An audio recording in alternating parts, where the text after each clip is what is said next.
You're gonna die soon. Why not die in an Oldsmobile? I'd spill it all over my crotch like 1 out of 4 times. You're stewing your sperm. I don't care. Fuck mountains. Can we have Snuffleupagus today? Not Elmo. I'm not in the mood. Sushi jackknife. Sushi jackknife. Sushi jackknife. Sushi jackknife. Sushi jackknife. Sushi jackknife. Sushi jackknife. Sushi jackknife. Sushi jackknife. Sushi jackknife. Oh, hell yeah. Yep. Welcome back. Oh, man. Back. I thought you were about to break into the Welcome Back Cotter theme song. It feels like there should be a rap version of that, doesn't it? Like there is. Is there? Yeah, MASE. Oh, when MASE. So, okay, we're gonna start early here on going down a rabbit hole. Hey. So MASE was on Diddy's label and I remember that. released an album to much acclaim, and then retired and decided to be a pastor. And then realized you don't make a lot of money being a pastor. So he came back to rap. And his single used the Welcome Back Cotter theme song. And it didn't do well. Well, there you go. As I recall, it did not do well. So I haven't, that's a person I haven't thought about in ages. Yeah. Oh, the only time I ever see his name is like if you're on any social media, you'll see occasionally someone go, "Hey, what happened to MASE?" Yeah. And that's it. That's his legacy, is he disappeared. The image I have of him is like on a boat with Diddy and Mariah Carey. Does that sound right? That sounds about right. Yeah. Okay. I mean, that was that bad boy era. That was Diddy's label, in case anyone listening doesn't know. I'm not labeling them bad boys. They're bad boys. They like to be on boats. They spend a lot of time on boats. That's true. Yeah. Which kind of it's like, I'm a rapper, I need a boat. Yeah. Which kind of resulted in that Lonely Island thing of being on a boat. Mm-hmm. Yeah. Mm-hmm. They did it way better than any of Diddy's artists did. It did. Way better. MASE was also on a song on the Chef Aid South Park CD. Oh, really? Yes. With, if I remember correctly, I'm pretty sure MASE was on. No, he was. I don't think he was on the same song, but there's a song on there with DMX and Ozzy Osbourne and the Crystal Method. I think the crossovers they were able to put together were incredible on that album. Yeah, that's pretty impressive, actually. Yeah, and that's prime DMX too. That's not. Yeah. That's not full blown crack DMX. No. DMX can still do things. Chef Aid, man. I return to that every once in a while. That was a real hallmark for me. Gosh, yeah. Nowhere to Run is the song. Oh no, it's Ozzy, DMX, ODB, produced by the Crystal Method. It's crazy. That pairing just feels like a South Park joke to begin with. Yeah. And then they just made it happen. They thought, song, wouldn't that be funny? Let's do that. And here we go. Who are the 3 most unhinged people we can think of? That's true. That's a great point. So MASE is on that album with Diddy, Lil' Kim, and System of a Down. Of course, why not? Yeah. So MASE and Lil' Kim together. MASE and Lil' Kim, yeah, it was the whole crew. Yeah, that's New York hip hop. That's hip hop, real hip hop. Yep. Elton John had a song on that album, "Wake Up Wendy." So I don't appreciate Elton John you musically. Don't? Okay. I'm fine. I don't care. It's there. As a person, I have to appreciate Elton John because he took some big swings. Oh yeah. He did that. He what was it? The Grammys. He sang the hook on Stan. Oh yeah. The Eminem song. That's right. Like, he went for it. Things Yeah. that make no sense. Elton John did that. So That's true. kudos to him.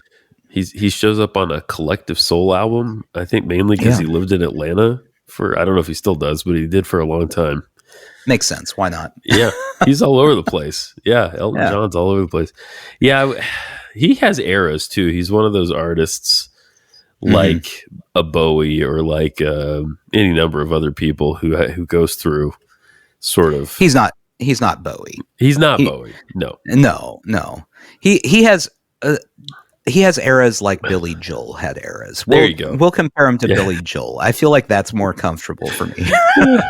We didn't start the fire. Oh, we got a whole episode on that one time. That's a bad era. That's a very bad era. Piano Man era, Billy Joel was much better than true. We Didn't Start the Fire era, Billy Joel. Lots of good songs, though. I often forget how many good Billy Joel songs there are. There's quite a few. Well, Billy Joel did that thing that musicians, are always in danger of doing, where they make one very popular song that becomes mockable for decades. Right. And then everyone forgets all of the good that you did before then. They're defined by it forever. That's true. Yeah. There's a few people like that. Wow. I guess Elton's thing was like he just kept having hits. Like he would have a hit and then he'd have another hit and then he'd have another hit and another hit. I mean, he probably his prime was like 70s, right? But yeah, I think so. There was no era really where he didn't have a hit, I don't think. No, he did it. He did it for decades and decades, and now he's theoretically done. Yeah. Touring and all that. So yeah. Theoretically. I always have to say theoretically. Because you never know. All these people say, I'm done. I'm never putting out more music. Okay, I'll do like 10 more albums. But after that, I'm probably maybe done. I don't forget about it. Yeah. There's I would bet at some point Bob Dylan swore off touring in his career. Yeah, and now that's all he does. He's going to die on a stage somewhere, probably in the nearest future. Judging by the last time I saw him. Probably, sadly. He seems like the type of person who would have decided that but not told anybody. Like he decided it in his mind. Yeah.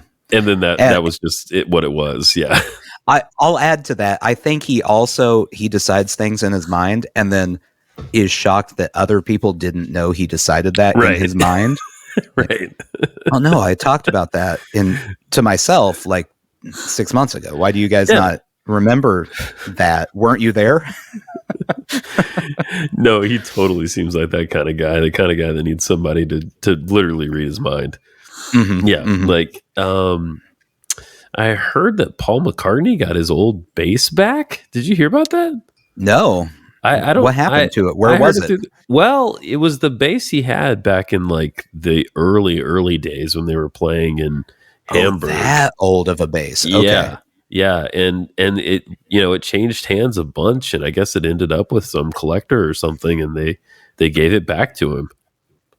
So okay, cool. I mean, and I think it was like genuine joy for him because like there's a guy who can have anything he wants, but he couldn't have that particular thing, Yeah, I can imagine that's like, just imagine having that one thing from, I mean, essentially your childhood. Yeah. That you've had 1,000 different things. It's like a person with their first car. Right. Like you have all these people who, they buy all these cars and then they're like, no, I really need a 1985 Pinto. Yeah. It's really what I want. It's I need to get a 95 Honda Civic again. There you go. Yeah. it's comfortable. You miss it. The Civic was not comfortable, but it went through. We put it through its paces, though. Yeah, it went through a lot. It went through plenty.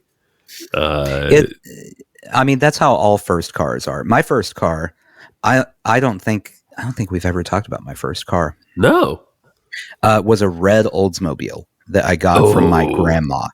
Yeah. Oh, Back when there was like that era where Oldsmobile is like, we're gonna be modern, and so then they just made like crappy generic looking cars. yeah. So I worked at a Mexican restaurant. I saved up enough of my tip money to buy my grandma's red car. Yes. The motor on the driver's side window stopped working, with a crack about an inch high. Like it was just always an inch cracked, and I didn't want to pay to get a new motor. Naturally, because I mean, it's probably worth like that would be as much as the car was worth to put a new motor in the door. So for like 3 years, I had a cracked driver's side window that, you know, if it rained, there might be a little bit of wet inside my car. Yeah, depending on the angle, you know, the rain angle. We had an Oldsmobile at one point too, which I think we got from my grandma, and it was this silver behemoth of a car. Mm-hmm. Like I think I was probably in 3rd grade, and at that point, well, like when I was like between 3rd and 4th grade, we had a house in this one town, and then we actually went to live with my grandma for a little bit before we made the big move to the mountains, and we had that car somewhere in there, and I just remember like trying to muster all the strength I could just to close the door as a little kid. Like I couldn't, you know, it was just this huge, kind of awful car. And my grandma was a Buick person. Like I don't, besides that car, I don't ever remember her having anything other than a Buick forever. Like there's Buicks all the way. Yeah. Oldsmobiles. It was like they went, what if we made a tank? Yeah. But less practical. It's less practical for street driving. That's right. It's hard to believe they didn't stand the test of time, isn't it? I know, right? I know. Oh yeah, they're completely gone, aren't they? They just don't exist anymore. Yeah, they wiped them out. They just went because it was owned by another company. Yeah, like I'm pretty sure Chrysler or GMC. Maybe it was Chrysler. I don't know. Yeah. But they owned it and went, we're just not doing that anymore. We're done. It's like the least marketable name you could come up with, too. Mm-hmm. Yeah. Olds. It's just for driving around the elderly. Do you want to acknowledge your age? Oldsmobile. Yeah. Have you accepted that you're that bitty? Yeah. It's Oldsmobile for you. You're gonna die soon. Why not die in an Oldsmobile? That you did feel like cars were like kind of indestructible though at that time. I mean, even more so decades previous to us, but like I don't know, a lot of the cars in the 80s and 90s were like aluminum cans with V6s in them, and you just thought you were going to die all the time. Yeah. Well, my parents had a car that it wasn't my first car, but it was the first car I drove. I don't know if you remember the cars that had the automatic shoulder belt. Oh, like yeah. They would go from like here to... Yeah, you'd get in, you'd close the door, you'd turn it on, and the shoulder belt would just go over your shoulder. Yeah. So I had the ability to drive this car and my learner's permit, and I would drive it to our driver's ed class. And like the first day of driver's ed class, they go through seat belts and all the safety apparatuses and talk about those are a death trap and they're terrible. Really? They were. Yeah, first day of driver's ed, they're like, this is a bad idea. No one should use these shoulder belts. Guess what I'm doing later. Was the so the car I think of when I think of you is the Bronco. The Explorer. Sorry. Explorer. I don't know why I think Bronco. I confuse you with O.J. Simpson, but so my red Oldsmobile got totaled because it was I got in a wreck, And it turns out, it cost more to tow it to a mechanic to fix it than it would to just get rid of it. So that was gone. And so then I ended up with this was like a 96 Oldsmobile. I ended up with a 92 Ford Explorer. This was well in the 2000s. Yeah, you went back in time. Yeah. Which I do miss that car because it's a great car. Like if something went wrong with that car, there's a chance you could figure out what to do with it. Like, I had something break on the bottom of the car where the tailpipe started rattling. You could just go down there and fix it, and you're done. It's like put a screw up there, and that's it. Yeah, it cost me a half hour of my time and $5, and that problem was gone. And none of my cars now could do that. No, that's so true. Yeah, that's so true. Yeah, that thing was so that car. I got that from my in-laws. My father-in-law drove that car. He got that from his father-in-law. Oh wow! When they went to a nursing home, assisted living, whatever it was they were in, everyone had decided that he shouldn't really be driving because he drove that exact Explorer into like one of those stone entryway things in their neighborhood. Oh no! Everyone was fine. It's fine. Okay, but he like plowed into the sign, basically. Yeah, like a big stone pillar. So if you remember, the front bumper was like dented right in the middle. It's from a big stone pillar.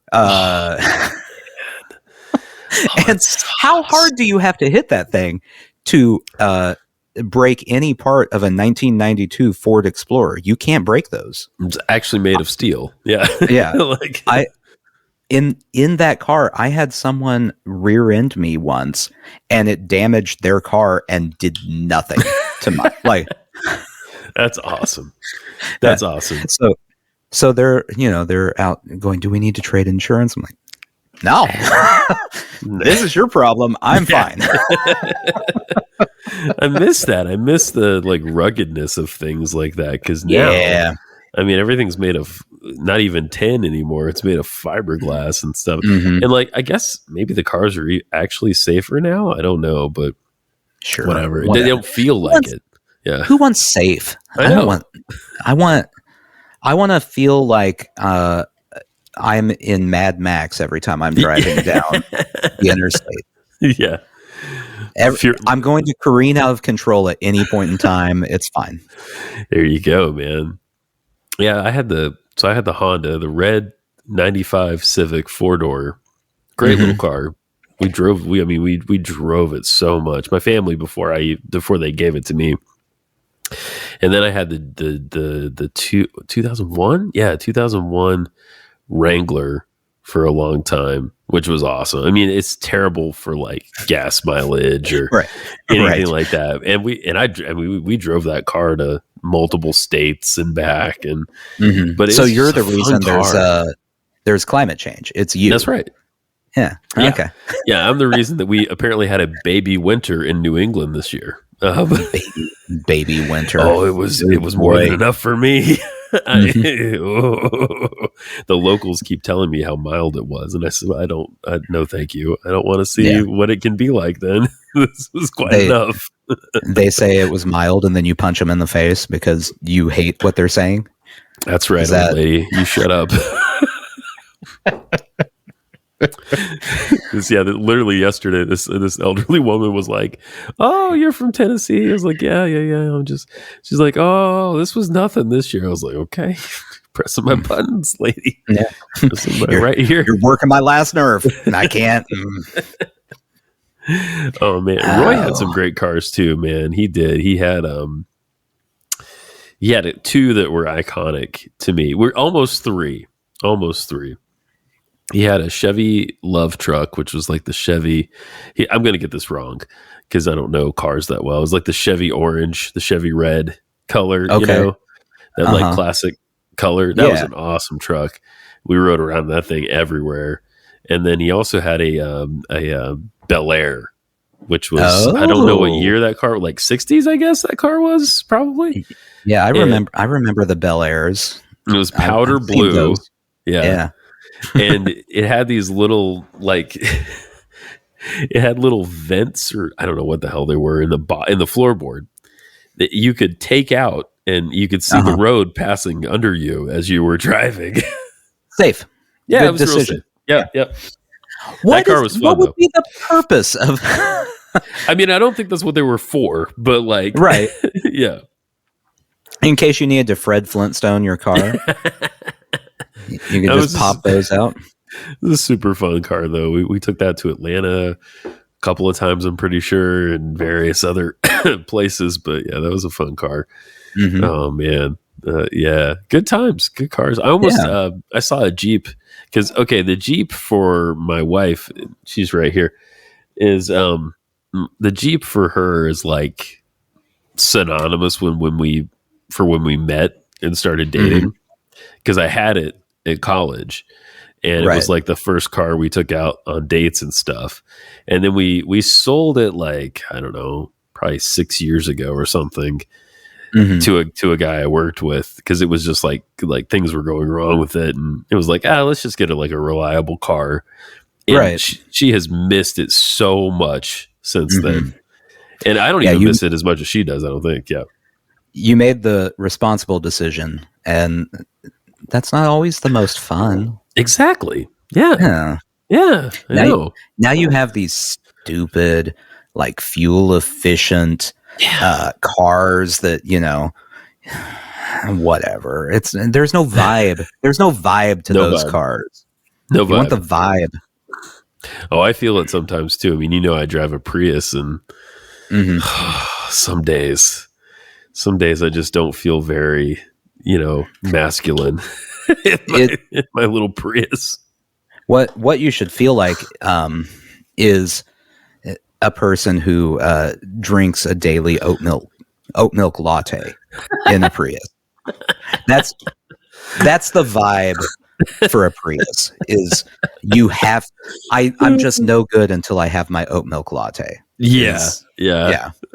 I wish that was me. That's not me at all. Like, no, I wish that was me. Kind of. I'm just like make coffee at home, take it with you, probably spill it on yourself. Yeah, because I really despise travel mugs. That's the Jeep vibe. That's the Jeep vibe right there. There you go. There you go. Should stick to what I know. No, literally yesterday I spilled almost an entire cup of coffee in my floorboard in the back seat. I put the coffee on the little center console. And as I got in, I forgot it was there, and I just elbowed it, and it tumbled into the back seat and just went everywhere. What do you have against travel mugs? Well, this was a travel mug, actually. Oh, okay. So it was even supposed to be child proof, and you still did it. Yeah. But if I could get away with it, I'd just take a mug. I mean. I used to have a really short commute, but even then I spilled it on myself. Like I'd spill it all over my crotch like 1 out of 4 times easily. Yeah. That's part of the charm of it though. Plus, if you spill hot coffee enough on your crotch, you don't have to worry about like having another kid or anything like that. Like it's not working the way it should down there anymore once you spill enough hot coffee. So I'm not sure it is anyway, to be honest. Like I take a lot of hot baths, and they say, I didn't know this for a long time, but I'm a big fan of a hot bath. But apparently it just destroys your sperm. Yeah, like, you're stewing your sperm. You're steeping it in a hot bath every so often. That's good advice for people out there who are maybe, looking to not have babies. If you are like, why can't, like we've been trying to conceive forever and we're not having a baby. Even though I've been in the jacuzzi every day for months. That might be why. Don't do that anymore. My muscles are all loosened up, but My boys are all just dead. go to like an ice plunge. That's There you the go. opposite. If you do that, your sperm it's like 10 times the potency all of a sudden. Yeah. That's how That sounds works. like a Joe Rogan claim. I don't know if that's true or not. Did we talk about cold showers like a time or two ago? We were talking about cold showers. Yeah. That's that. I'm sure they believe that. I'm sure that someone out there believes that stuff. So we talked about the cold showers, and this week I got a pop-up ad on something trying to get me to download like a fitness lifestyle app thing. Oh yeah. Okay. And one of the things on there, it's aimed at men, and it was supposed to help you get your life in order or something. Oh boy. But it was part of the thing was training you to take marine cold showers. I guess the Marines take cold showers. I don't know. I did not download the app. I didn't do it. That's good. I'm glad you didn't download the. I mean, I wouldn't think you would. You sort of rugged individualist you. I saw that and I'm like, really? Someone needs not only are you taking cold showers, you need an app to help track your cold showers so that you know when you took a cold shower. I want to say something, but I need to close this door first. Hang on. Okay.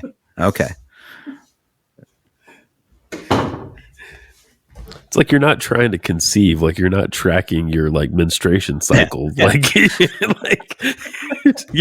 like my God. I'm most virile right now. I just took a cold shower. It says so on my phone. So we are at max sperm. That's no one ever wants to hear that, by the way. Like I feel like that's a pickup line for like early 40s daters. Yeah. Like I am at max sperm. Okay, cool. Let's be advised. The clock is running down. Let's we got to throw a Hail Mary here. Let's go. We'll see what you're like after that happens, because it's happening. Speaking of like people taking cold plunges, though, I last weekend I entertained myself on Sunday. It was a bad idea. I drove. We're already in the middle of nowhere. I drove even more to the middle of nowhere. Like people around here consider a place that is the middle of nowhere. And so I took it. It's about 2.5 hours from here. So two-ish, 2:15 maybe. I don't know. Beautiful drive, lots of nice mountains and shit like that along the way. Who cares? Fuck them. I don't care. Fuck mountains. Hot take of the day right here. You know what I'm looking for? I'm looking for a decent fucking movie theater. All right, that's what I want. There you go. All right, everything around here is like the best one is still kind of shitty, if I'm honest. Like I'm dying for that megaplex in Nashville. That's what I was going to ask. Are they like the small multiplexes where it's like we have 3 movies, or are they just bad theaters in general? What the one I like the most has the most screens. It's got like 10 screens or something, and it's still like I got really used to the Regal experience that we have in 100 Oaks of like. You get to pick your seat, and I don't even care about picking my seat. What I more care about is I really like those like reclining chairs and stuff.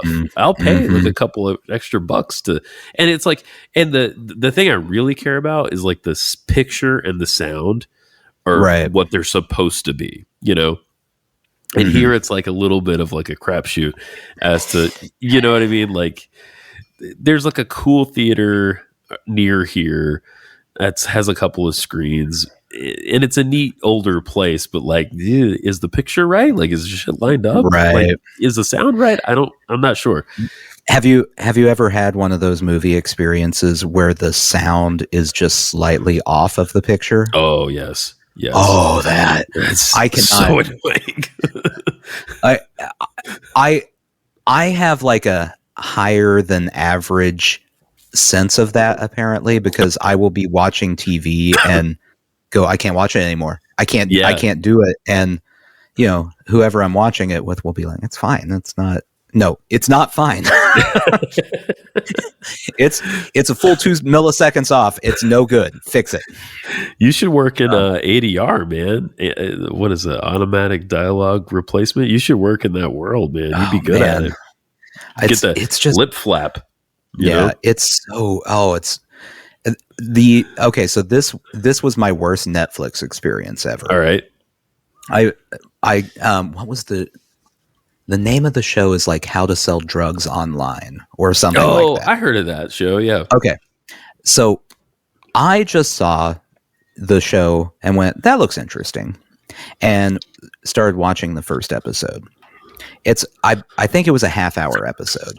It took me about an hour and a half to get through the first episode because I kept going, the mouths aren't matched up. What? Like I would pause it thinking maybe it's a buffering issue and then start it. It wasn't a buffering issue. I would reload Netflix, not Netflix's issue. So I got through that and then started the second episode thinking maybe it was just the first episode. And that's when I realized it was a Swedish show that was dubbed into English. Oh. But you knew. So, yeah. So everything, like it didn't match because they weren't saying the same words. And most of the time they were talking like this. So you couldn't really tell. Right. But then there were a few scenes where they would yell and you're like, no, it's no. It's not the same words. It's not close.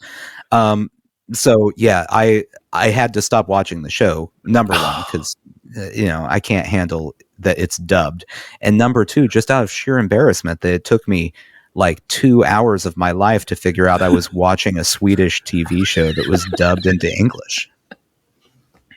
It's no good. That's hilarious. Yeah, it's the show. I'm sure it's very good. It looked like a good show. Can't watch it. Not going to do it. Can't make me. Find an English version and I'll watch it. I'm a little, or put subtitles. I'll do subtitles and you can leave it in the original language. Yes. And then I'll be fine. That's kind of preferable. Yeah. Like in the anime world, I know there's like subs and dubs, which sounds like a sex thing, but it's subtitles and dubbed movies. Subs and dubs. Dubs, yeah. There's probably a subreddit about that. But I guess I'm a little more accustomed to it maybe because I've watched like that stuff and Japanese stuff and like other like Godzilla movies or the horribly dubbed. Well, the Godzilla movie, if it's that bad, then it's fine. Yeah. Because then you're watching it going, yeah, I know what's happening here. It's when it's almost right, but not quite right. Right. Ooh, make you crazy. Have you ever seen this Woody Allen movie called What's New Pussycat? What's New Pussycat? Yeah. It sounds maybe I don't think I've watched it. I was going to at some point. It's on a list I have. And then Woody Allen, Yeah, sure. Yeah. So then I was like, maybe I don't need to watch more Woody Allen movies. I don't know. I saw it when I was a kid, and pretty sure that's the right movie. What's New Pussycat? Or What's Up Tiger Lily? Or something like that. We'll find out the right name of this movie. Yeah, I think he has. Yeah, I think What's New Pussycat was a movie. And in any event, it's a kind of a spoof on like a James Bond type of movie, but they intentionally get the dubbing wrong. Like you can see that it's purposeful.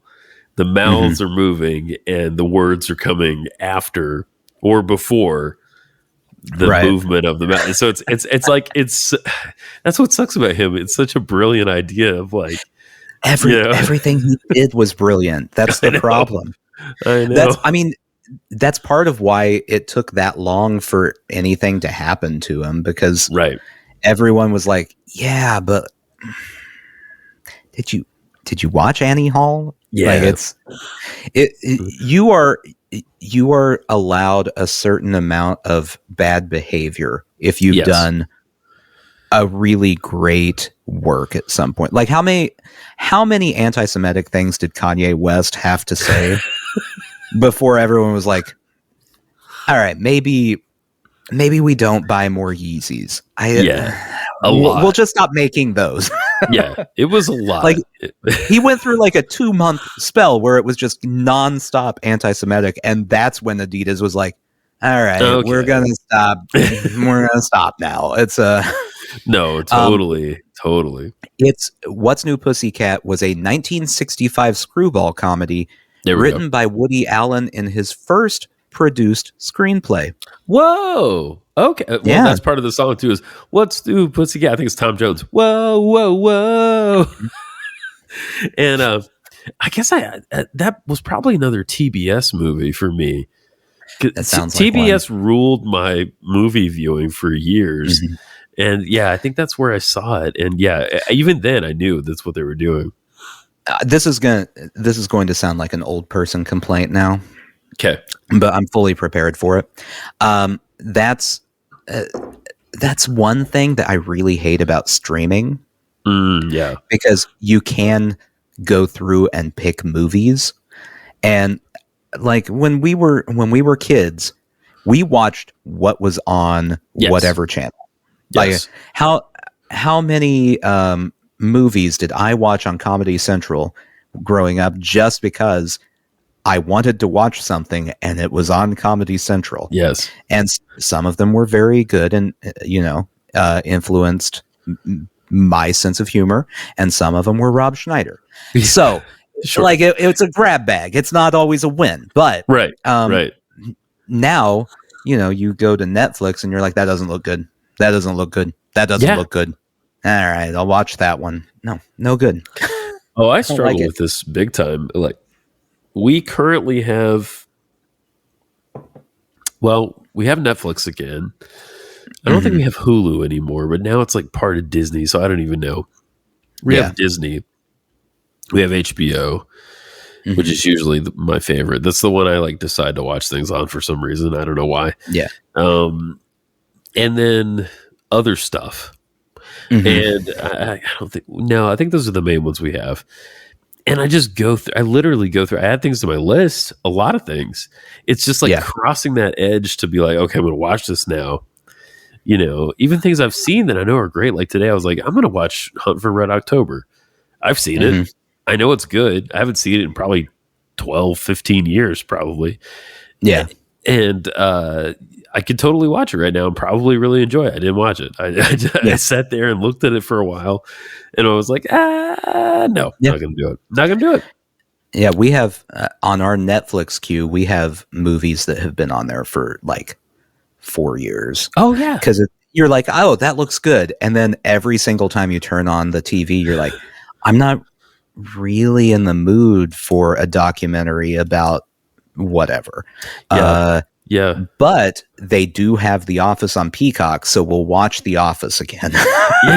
Exactly. And I end up watching the same stuff over and over like that. Like, how many times have I seen all the seasons of Impractical Jokers? Good God, I don't want to know at this point. I've seen it all. Yeah. I've seen it all. I know I'm like bored of it, and it's a good show, but I'm like, I'm bored of it at this point because I've seen it like 4 times. Yeah, now it's your napping show because you can turn it on, you can fall asleep, you can come back, and you're not going, wait, why are they in a wacky costume? What's happening? You're like, oh, this is the one where X happened. Though there is a new season of that coming, and I'm excited for that. I don't know when it's going to get to HBO because I don't have fucking cable. So I'm not going to be able to watch it when it comes out. I'll just have to wait till it ends up on streaming someday.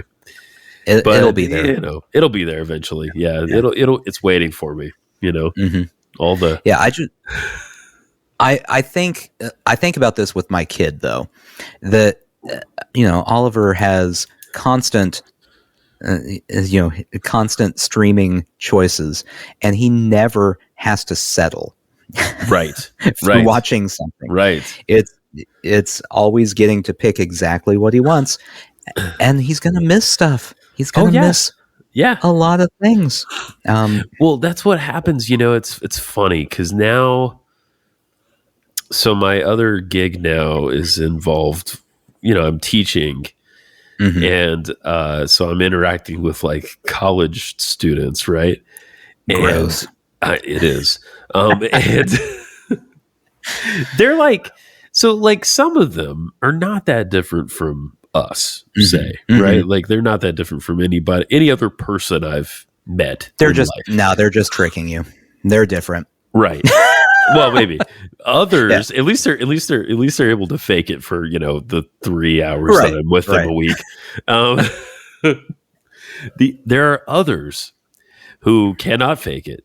Who the moment that my face turns away from them, it's the phone, and it's like, and they have Bluetooth headphones, and so they're in their own world. Like they're sitting in class, and we're like actively doing shit. Like it's not just like a sit there and listen to me talk class, like half the time, right? And but they're gone. They're totally gone. And I like I didn't set the tone at the beginning, but I probably will if I do this again. I'll be like, listen, I can't deal with it. You just gotta power through. If you do this, I will murder you. Right. It's right. A light murder. Like it's not going to be gruesome, but I will hunt you down and kill you. So, and like, I don't care if you want to just blow off your education. Like you're an adult, you're paying for it, or your parents are paying for it. I don't give a fuck. Like that's your business. You know what I mean? As far as I'm concerned, I will help you as much as I can. But like, if you just want to check out, like that, it's on you. Yeah. You know what I mean? Yeah. Like that's how I feel. But you can only do so much. Yeah. But I just feel like they have had a world that's like been curated, or they've curated themselves into. Whereas, like you and I in previous generations, you would just happen upon things. Yeah. It's, I mean, that's the whole reason I ever saw When Harry Met Sally. Oh yeah. Like I wouldn't have picked that movie out. No. If you put that on Netflix and I had never heard of it, that looks like a very anti-Nathan movie. Yeah. It was good. It's very movie. Good. Yeah, it is. It was just the thing that was on TV. Right. Right. So there is, I find myself, we've talked about this before, but I find myself more and more going to the live, streaming channels and, just turning it on. And there are too many commercials now. Like I feel like there's more than there used to be, but like, it's at least I don't have to make a choice. Right. My kid discovered the live streaming channel of the show Alf.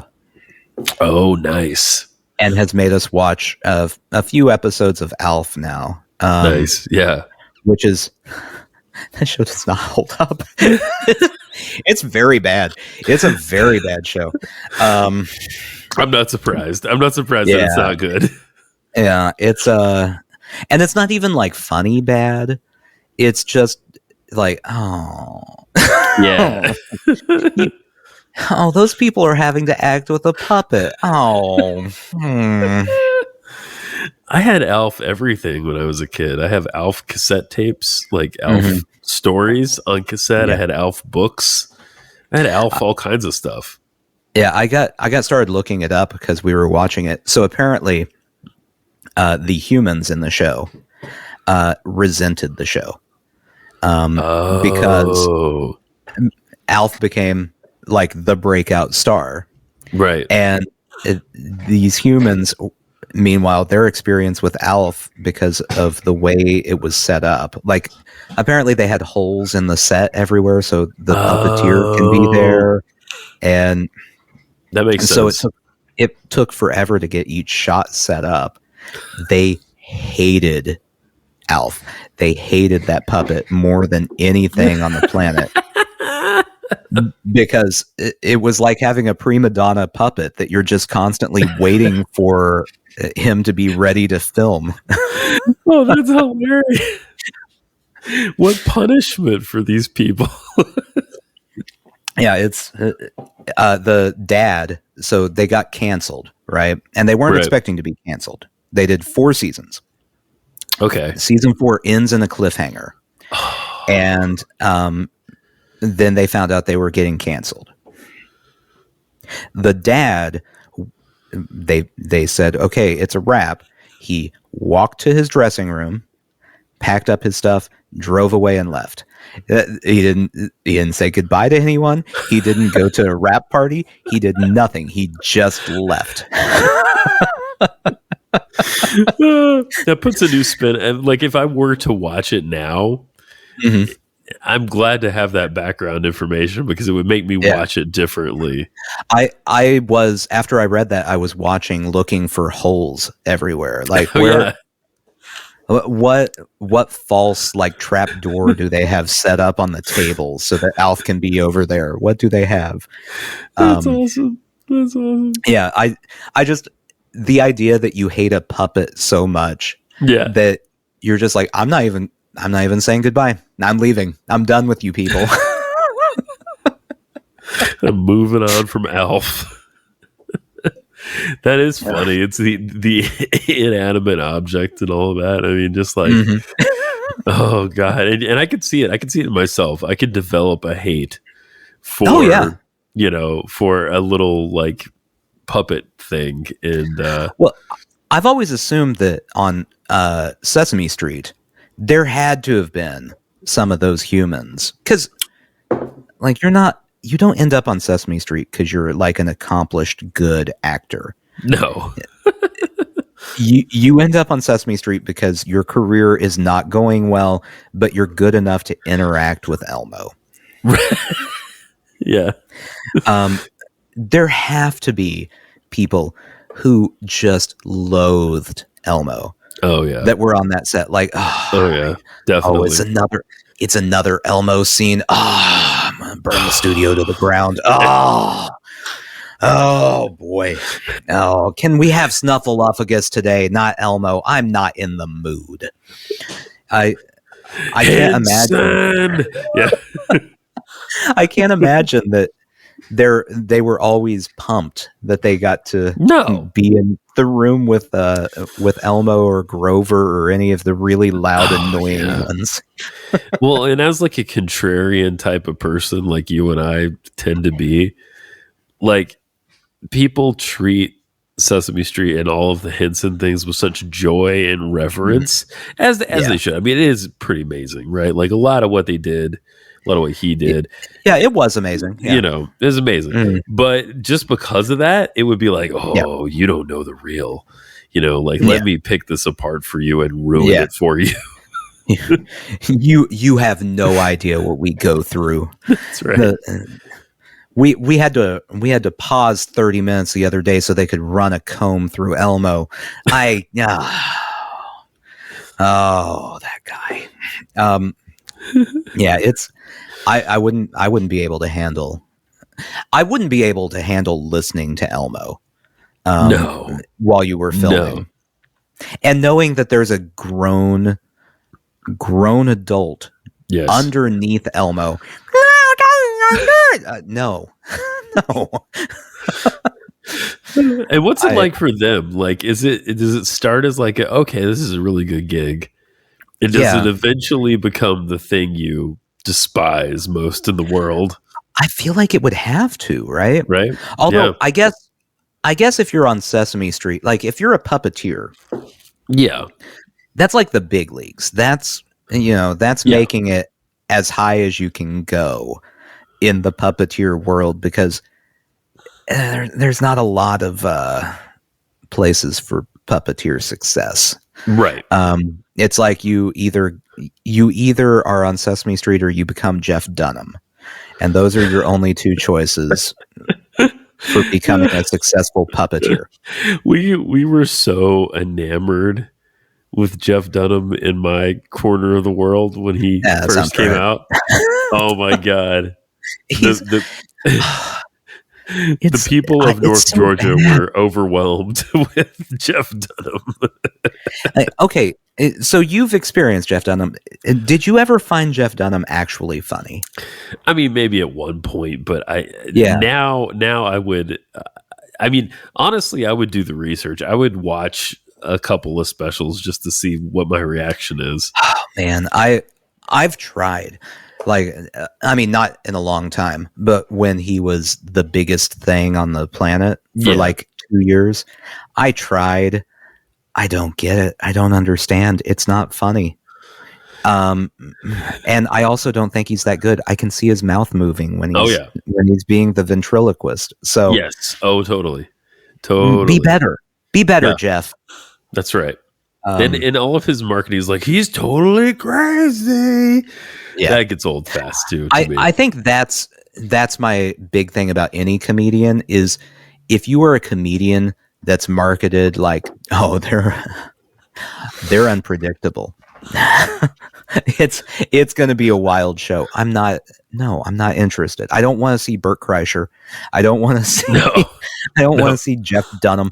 I don't want to see anyone that they're marketing how out there they could be suddenly. Ooh. Yeah. That's no good. Have you heard of this? I want a good comedian. Yeah, exactly. There's skill to be had there. Mm-hmm. Have you heard of this guy, Trey Crowder? Surely we have talked about him in life before. Yeah. He's the like liberal Alabama guy. Yeah, I think you showed me some Trey Crowder stuff. He's pretty funny. He's pretty funny. I like that guy. And he's not marketed that way. So right. No, he's not marketed as totally crazy. Ooh. Oh my God. You know who was crazy? Sam Kinison. I watched a Sam Kinison special a couple of years ago. Holy fuck. I know this is a controversial opinion. I don't think Sam Kinison was funny. I don't think he was. a lot of yelling. So much yelling. So many like women in heels and lingerie and so much cocaine. Yeah. So much cocaine. Yeah. And oddly enough, it was a car crash that killed him, not the massive piles of cocaine. So it was? Okay. I'm pretty sure it was a car crash. Like you hear all these people put him like in the Mount Rushmore of comedians. Really? Do they really? And I'm like, I've heard it many times. And I don't like he's in the same realm as Andrew Dice Clay to me. Exactly. I don't think it's funny. It's not funny. So they're both on the Stone Mountain of comedians. That's so much, there you go. That's it. So much.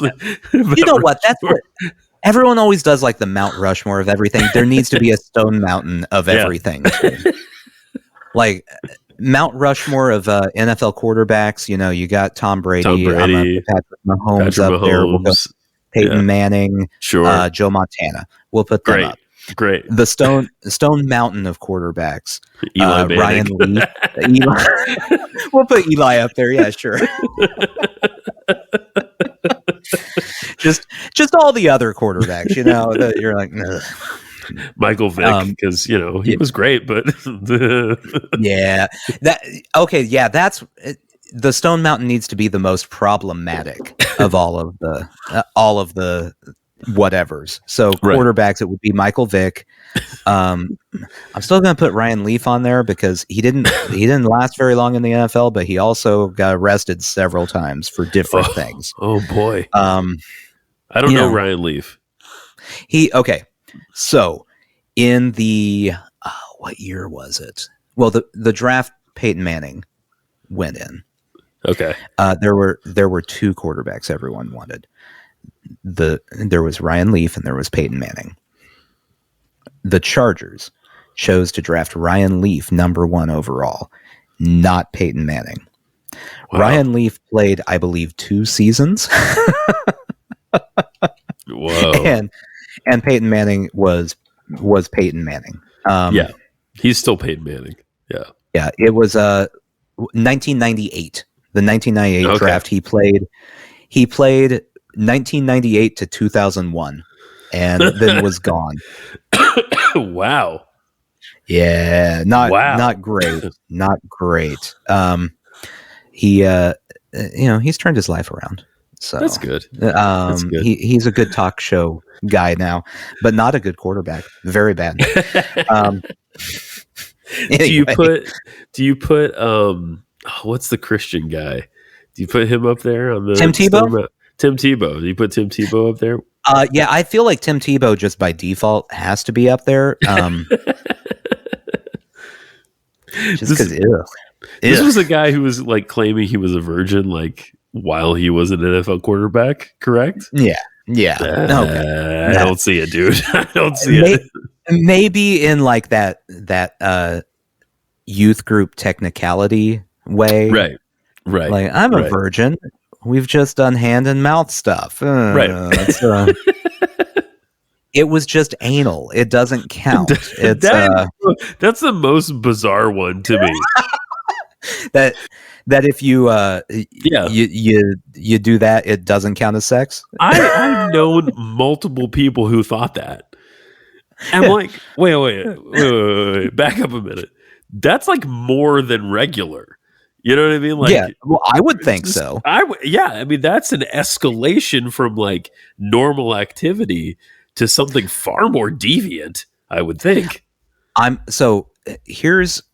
Here's an interesting thing to think about here with that excuse. With the anal and oral and hand stuff does not count as sex to certain Christians. Okay. Sure.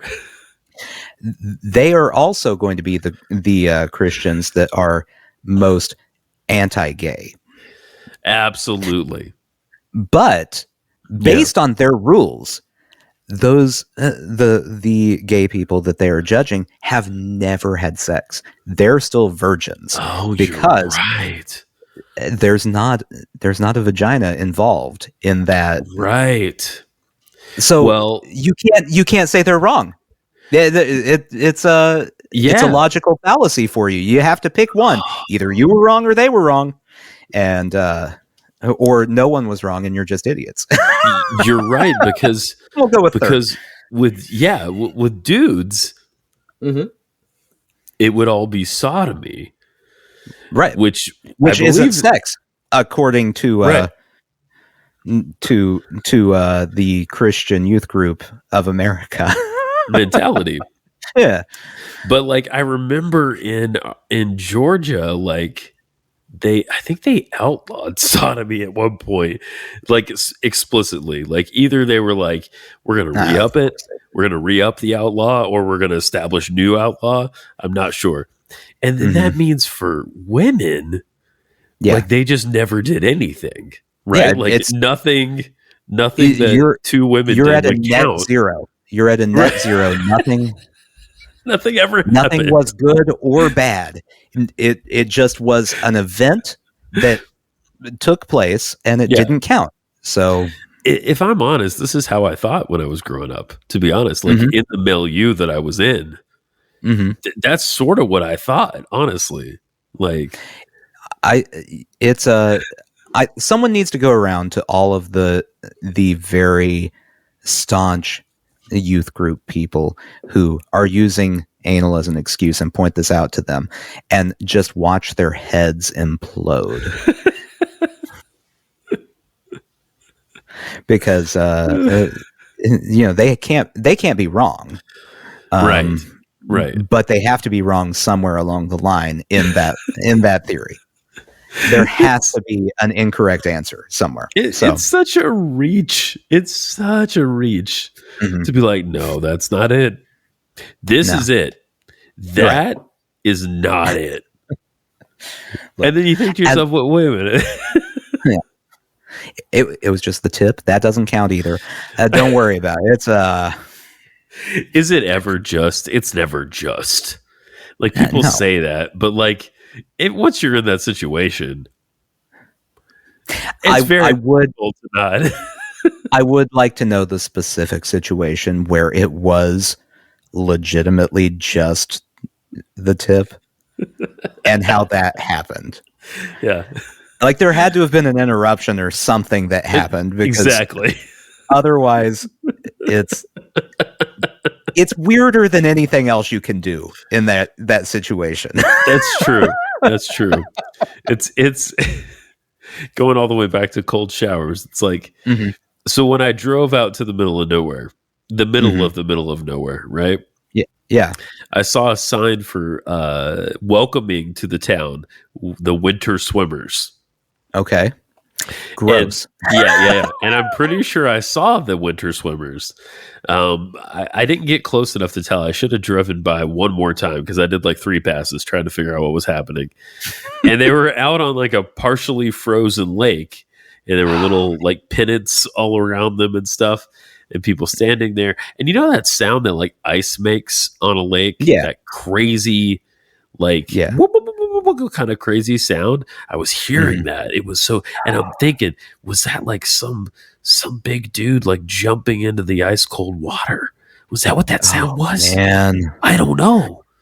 why would anyone do that to themselves? Why? I don't know.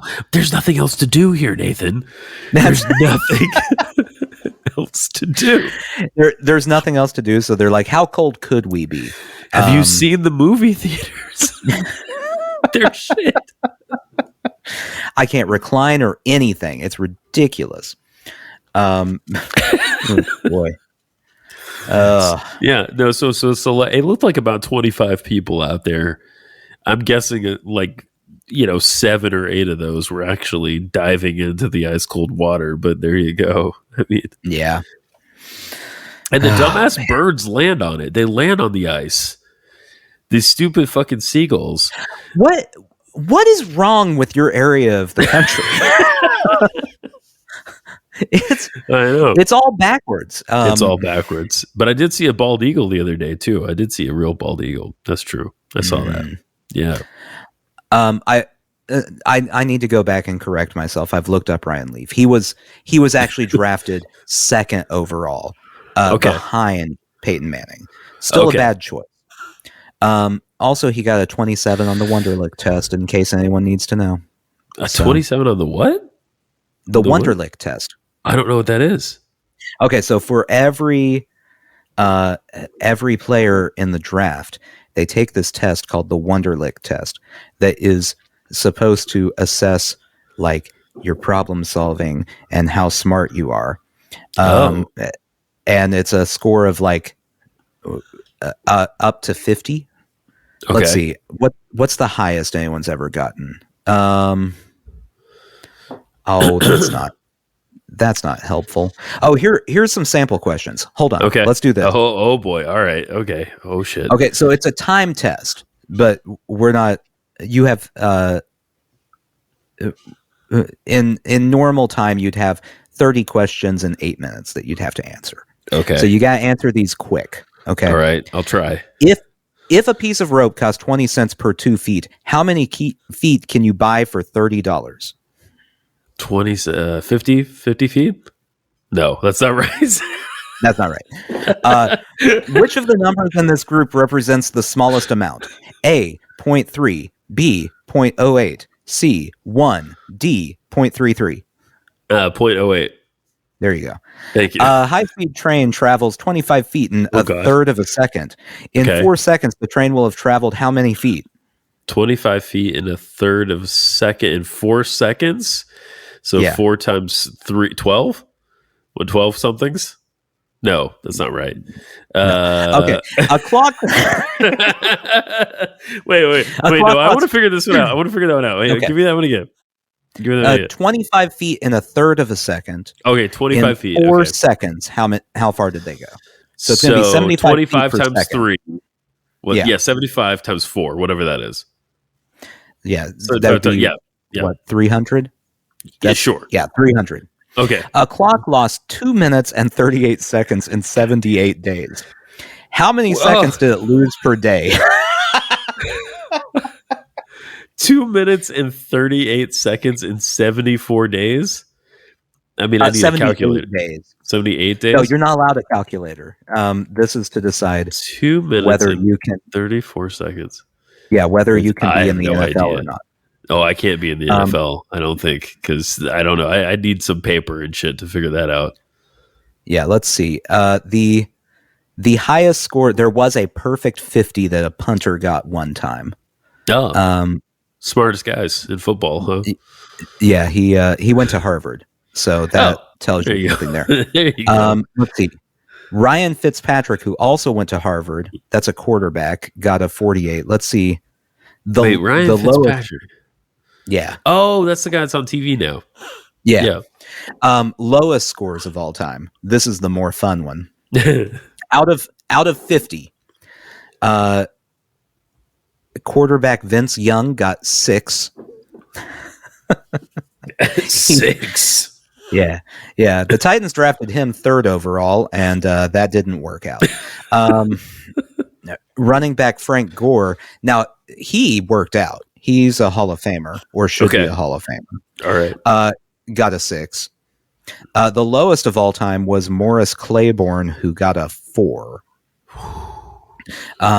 But he was later diagnosed with a learning disability after he had taken the Wonderlic, which, how did he get through elementary school, junior high, high school, and college? And the NFL is the one that got him diagnosed as having a learning disability. I don't know. That's an indictment of our educational system. Yeah, that's not even the NFL. They don't care if you have a learning disability. No. They just want you to catch ball, run ball, get ball there. Hit man with ball. Hit man with ball. I mean, I don't know if they do this, but they should give this to people when they retire from the NFL. Yeah, that would be because interesting. Their brains are going to be way worse. I would like to know what Ryan Fitzpatrick has now. It's a Hawaiian shirt. That's his answer. Ryan Fitzpatrick, he's become my favorite ex-NFL player solely because of the Hawaiian shirt. Like, that's the only reason. I don't need anything else he does. He's a well-dressed guy. Yeah. If you retire and just go full Hawaiian shirt, yeah. I like Sherm. I like Sherm. Mm-hmm. Sherm's good. Yeah. I don't know what his Wonderlic score was. Let's see. I don't like the prime Thursday Night Football, really. I don't like their whole spiel. They don't have it down. They don't have their shit down. Their flow is not. The CBS is my favorite because Fox is an evil corporation. They're my second favorite. But I like CBS. I love it when Tony Romo is on for color commentary. I just think he's so good. Yeah, people hate Tony Romo, and I don't know why. Why? He's so good. I don't know. Him and his Jim Wonderlic Nantz? score was 15. I'm making it up. I have no idea. Tony Romo. He's probably a smart guy. He looks smart. I think so. Yeah. He was undrafted, so he may not have taken it. Oh, that's a fun fact right there. He was an undrafted quarterback. So,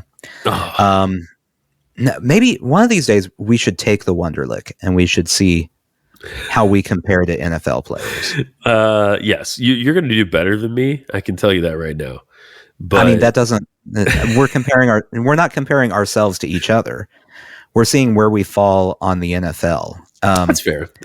I will point out that in the top 5 there was one quarterback, and he was not an overly successful quarterback. So it may be, and hear me out, that this test has nothing to do with your ability to play football whatsoever. Can you find Tom Brady's? I'm just curious. Let's see. Well, no, I think it has nothing to do with your ability to play football. Those are two so different. If you believe in like multiple intelligences, it couldn't be more different, really. He got a 33. So that's like pretty good, right? Yeah, it's not bad. It's not. I mean, it's not Ryan Fitzpatrick good. Right. I think that's really. He may need to be bumped off of Mount Rushmore, and we'll throw Ryan Fitzpatrick up there for being the smartest NFL quarterback of all time. Mount Rushmore, give it to him. Yeah. What about this is going like back weeks. I mean, it's March now, but I don't know if we ever. What about that Dunkin' Donuts Super Bowl commercial? That's the only one that stuck with me. I think it's the best one from this year. I appreciated that Dunkin' Donuts commercial. The look of sheer annoyance on Matt Damon's face. Yeah. That's all I need, and I'm sold. You know how I said I'd do anything for you? Yeah. This is anything.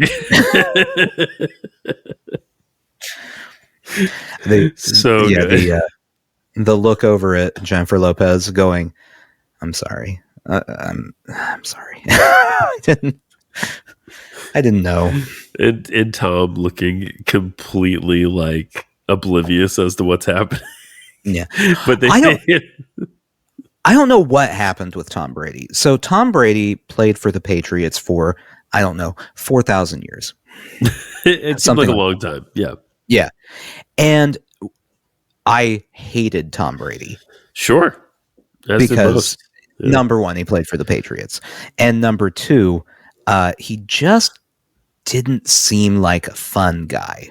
Didn't seem like a real person. Yeah, I want athletes that are fun. Yeah. I want Travis Kelce screaming things into a microphone whenever he sees a microphone. I want that. We got to come back to that, by the way, before we continue. Yeah. And Tom Brady retired, and then it was like Tom Brady turned on his fun switch and started doing things. And now I'm conflicted because I still don't want to like him. But he keeps doing things that I'm like, that's kind of funny. He would never get these opportunities were he not Tom Brady, though. Like, no. He would, like, that Hertz commercial is painful to watch. Like, it's not funny. Like, they're trying to make it funny, but it's not funny. The Dunkin' Donuts commercial was funny. It was funny. And his contribution was funny. But like that's one of the few things I've seen him do that I actually thought were funny. I've seen him on podcasts and stuff now. Oh, okay. Say things that are funny, and I'm like, but we just all assumed he was a robot. Like, he seemed to be. Yeah, I mean, he seemed to be football and nothing else, and that was it. You know? They gave him the beta humor update. Like, it's still in beta. It's not fully tested. Yeah. We'll see how it goes in the future. Anyway, Travis Kelce yelling at. So this is weeks ago, right? At the yelling at Andy Reid. Yelling at Andy Reid. Like, what do we? I mean, it turned into a meme instantly. Yeah. So for everyone who's lived under a rock and hasn't seen this, during the Super Bowl, Travis Kelce, in a heated moment, went and screamed in Andy Reid's face, the head coach for the Chiefs. Right. And it was a big fat nothing as far as I'm concerned, because neither one of them cared. Oh, really? Oh, that's good. Okay. Yeah. And, it's the big thing. I was very annoyed by this. All these people who were saying that Travis Kelce went over and hit Andy Reid. Travis Kelce was out of line. He was out of line. Yeah. But they were saying he went over and hit Andy Reid. And you see, he bumped into Andy Reid. He bumped into him, yeah. But what happened is Andy Reid had no idea Travis Kelce was there, and then had someone screaming at him, and he turned around and ran into him and almost fell down. And Travis Kelce caught it. So it's a little bit different from I assaulted the coach to I yelled at the coach and he ran into me and I caught him and kept him from falling on the ground. And then we were friends again. Oh, so on TV, we didn't see the catch either. Like, we didn't see him catch him. If you look, like, his arm, it's almost like he dipped him, like, in a very romantic way. So like, he came out of nowhere. He was yelling. He was upset. He spooked him. And then he subsequently caught. Right. Because that makes because for those who don't know, NFL coaches are really kind of busy most of the time. During the one game, ear open with the coaching thing.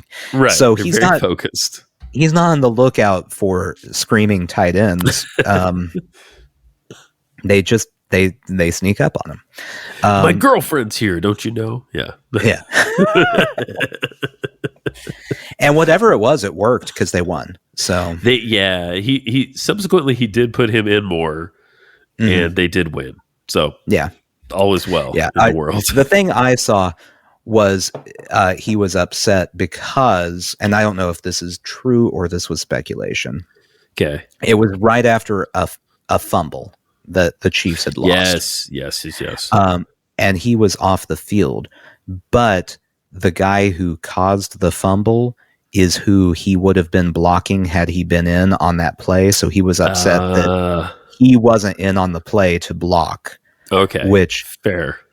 He isn't like the best blocking tight end that the Chiefs have. So that's neither here nor there. Right. He was upset about that. Sure. Yeah. Anyway, the moral of the story: don't yell at your coaches, children. Because if you do, you might play more and win a Super Bowl. Right. So. No, he is better than blocking. He is catch ball. He is good at catch ball. Yeah. He catch ball. He catch ball. He catch ball. Third ball, he catch. Yeah. He catch ball. He convert third down. We keep going. Mm-hmm. he make catch. He go that way. It's true. Mm-hmm. It's true. Yeah, I heard speaking of like spooking people. So new job with the teaching, right? New job. And I haven't really met everyone yet, right? And I'm in a room the other day, and another person comes down who's like over a bunch of shit. I don't really know what they do. And they're like, I'm going to be in this adjacent room for a bit. And I was like, oh, okay, cool. Sounds good. And they're like messing around with this synthesizer, making noises. And you know me. And right. I like sound. I like noises. I like synthesizer. You like sound. I like sound. Justin likes sound. He likes sound. So after like, I don't know, 15 minutes, I finished what I was doing. I came up behind them. I was like, oh, that sounds cool. I spooked the shit out of this person. Like they knew. Did they have headphones on or anything? No. And they turned around like, like literally like that. Like it was not subtle. Not subtle at all. I mean, granted, I did walk up behind them. I was a good 25 feet from them when I said, that sounds cool. And they went, and yeah, anyway, I scare people. That's what I do.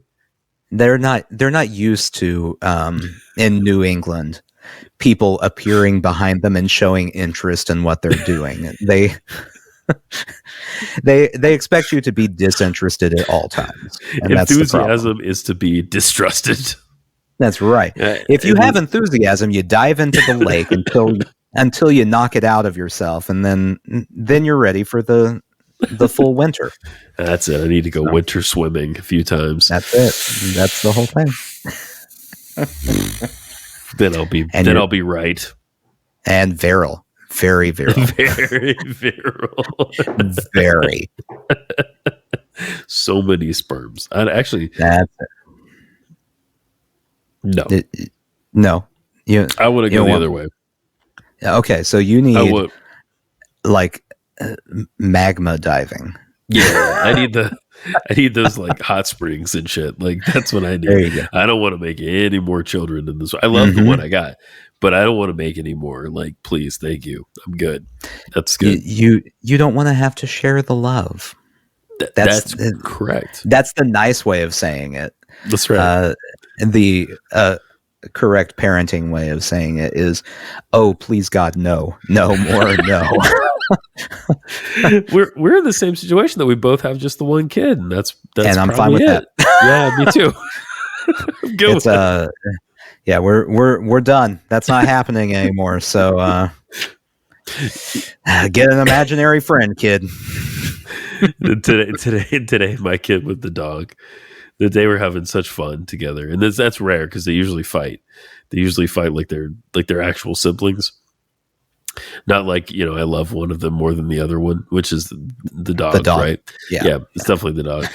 Right. But today they acted like actual, playing together, running together, and sibling. It was beautiful. It was like, wow, this never happens. Look at that. Usually it's the growling and the why are you choking the dog? The dog doesn't know what's happening. You're a human. The dog. That might be why the dog's growling. Yeah, my kid just doesn't care about the dog whatsoever. Like they just don't interact. Yeah. It's, so even with Reggie. Even with Reggie, he's just gonna have to He is stuck. He's an only child. There's not going to be another child. He better get that imaginary friend in place, develop a close relationship, and hopefully it's an imaginary friend that gets him to be quiet. That's really all I want. So they can like telekinetically or whatever. Yeah. They can talk with their thoughts. Yeah. They don't need to actually speak. It's they just know. They know what each other are up to. So I tried to have an imaginary friend as a kid, but I knew it wasn't real. And so I tried to convince myself that I could have an imaginary friend while knowing that was bullshit the whole time. So you wanted an imaginary friend. I did, because I'm also an only child. Yeah, I don't have any siblings. Yeah. See, I had a sibling, and I'll tell you, imaginary friends are probably the way to go. They listen a lot more. Sure. They're not ever in your space. Or if they are, you can just imagine them across the room somewhere else. They don't touch your stuff. Oh, we had a warning, but now it's gone. We had, what was it warning us? It's something. Streaming might be affected, but it stopped doing it. I don't know. All right. Well, a huge red banner appeared suddenly. Yeah. Yeah. And if you have an imaginary friend, you can just, keep them away from all your stuff. And, they will say whatever you want them to say. That's the main thing. That's Like, do you want to do this? You do. It's not a choice. So like, I think I had one, or I was trying to force myself to have one. Mm-hmm. And I think it was a balloon. I think I had a balloon that I drew a face on, if I remember correctly at all. And probably for a week, I walked around. I was like, "Oh, this is Nigel. He's my imaginary friend." And my parents went, "Oh, okay, great. Holy fuck!" And then you left the room, and they went, "He's turned into the sad balloon kid."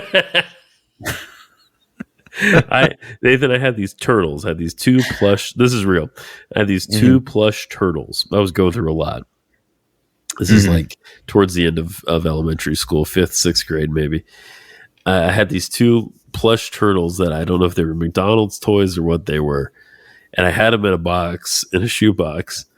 And I had their whole little environment set up in there. And I attempted to care for them as if they were actual turtles. I wondered about their social emotional well-being, though I didn't have the words at the time. Right. I would play with them and would clean their area and such. How did they turn out? Did they turn out to be well-adjusted fake turtles, or? Yeah, they turned out pretty good. They're one of them went down a dark path. Sure. Well, I didn't want to talk about it, but yeah. Yeah, one of them got really heavy into drug dealing. Well, family business. I mean, what do you want? Yeah. That's a sushi jackknife. That's a sushi jackknife. Yeah.